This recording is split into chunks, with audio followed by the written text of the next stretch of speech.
Hello ನಮಸ್ಕಾರ, welcome to online ಫೈನ್ಸ್. So ಇವತ್ತು ನಾನು ಕರ್ಲರ್ ಕಂಪ್ಯಾರಿಸನ್ ವಿಡಿಯೋ ಮಾಡ್ತಾ ಇದ್ದೀನಿ. ಯಾವ್ದು ಬೆಸ್ಟ್ ಅಂತ ನೋಡೋಣ. ನಾನು ಈ ಕಡೆ ಕೂದಲಿಗೆ ಟಾಂಗ್ ಕರ್ಲರ್ ಯೂಸ್ ಮಾಡ್ತಾ ಇದ್ದೀನಿ, ಈ ಕಡೆಗೆ ಆಟೋಮೆಟಿಕ್ ಕರ್ಲರ್. ಸೊ ಇದರಲ್ಲಿ ಸ್ಟ್ಯಾಂಡ್ ಕೂಡ ಕೊಟ್ಟಿದ್ದಾರೆ ಹಾಗೆ ಇಡೋದಿಕ್ಕೆ, ಅಂಡ್ ಇದು ಆನ್ ಆಫ್ ಬಟನ್. ಸೊ ಇದು ಕಂಪ್ಲೀಟ್ಲಿ ಬಿಸಿ ಆಗಿದೆ. ಈಗ ಒಂದು ಸೆಟ್ ಆಫ್ ಹೇರ್ ತೊಗೊಂಡು ನಾನು ಇವಾಗ ಕರ್ಲ್ ಮಾಡ್ತಾ ಇದೀನಿ. ಒಂದು ಕ್ಲಿಪ್ ಕೂಡ ಕೊಟ್ಟಿದ್ದಾರೆ to keep the hair intact. And almost probably 1 to 2 minutes ನಾನು ಇಡಬೇಕಾಯ್ತು.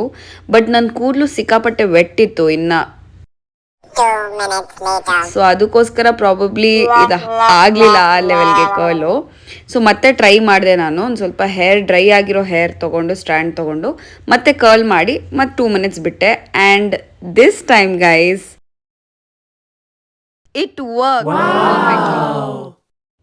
ಸೊ ಈಗ ಈ ಆಟೋಮೆಟಿಕ್ ಕರ್ಲರ್ ಟ್ರೈ ಮಾಡೋಣ. ಸೊ ಡ್ರೈ ಆಗಿರೋ ಒಂದು ಸೆಟ್ ಆಫ್ ಸ್ಟ್ಯಾಂಡ್ ಹೇರ್ನ ತೊಗೊಂಡೆ ಆ್ಯಂಡ್ ಆಟೋಮೆಟಿಕ್ಕಾಗಿ ಅದೇ ತೊಗೊಂಡ್ಬಿಡ್ತು ಕರ್ಲ್ ಮಾಡ್ಕೊಳ್ಳೋದಕ್ಕೆ. ನಾನೇನು ಪ್ಲೇಸ್ ಮಾಡಬೇಕಾಗಿರಲಿಲ್ಲ. ಆ್ಯಂಡ್ ಇದು 1 to 2 minutes ತೊಗೋತು ಕರ್ಲ್ ಆಗೋದಕ್ಕೆ.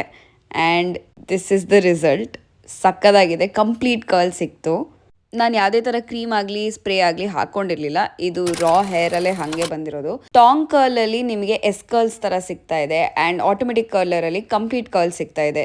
ಸೊ ನಿಮ್ಗೆ ಯಾವ ಥರ ಕರ್ಲ್ ಬೇಕೋ ಅಕಾರ್ಡಿಂಗ್ ಟು ದ್ಯಾಟ್ ನೀವು ಪರ್ಚೇಸ್ ಮಾಡ್ಬೋದು. Comment curl and I'll send you the link.